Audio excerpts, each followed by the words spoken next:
Hello, friends. This is another episode of the program Empire of Lies, in which we discuss manipulation and disinformation in the Russian media. Fear as the essence of Russia.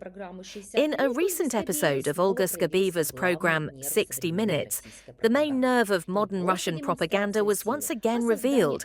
Not just a show of force, but the creation of a sense of global siege, in which Russia is the only country that has retained reason and courage in the face of the madness of the West. This is no longer news. It's a military declaration presented in a televised format. 1.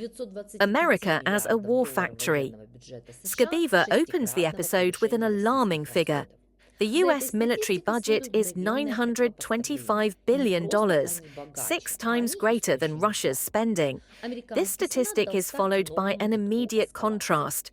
Not just they are richer, but they are the source of evil. The US Senate has launched a new round of escalation. This figure is the basis for an entire myth. The US isn't just supporting Ukraine, it's profiting from the war by selling weapons to NATO. Every fact is transformed into a moral indictment. America is fighting out of greed, Ukraine out of dependence, Europe out of fear.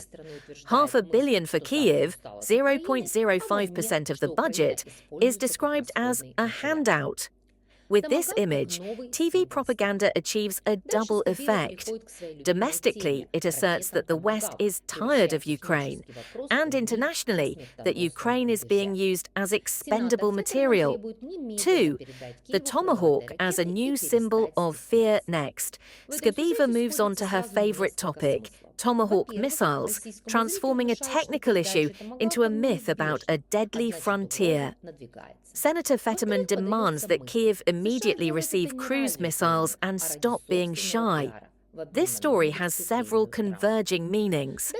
First, Russian viewers are led to believe that the transfer of Tomahawks is inevitable, meaning a threat is looming. Second, the idea is presented that the US is doing this not for Ukraine's sake, but for its own PR, in exchange for Trump's Nobel Prize. This is followed by a long, almost documentary-like sequence about missile characteristics, ranges, trajectories, and launch options.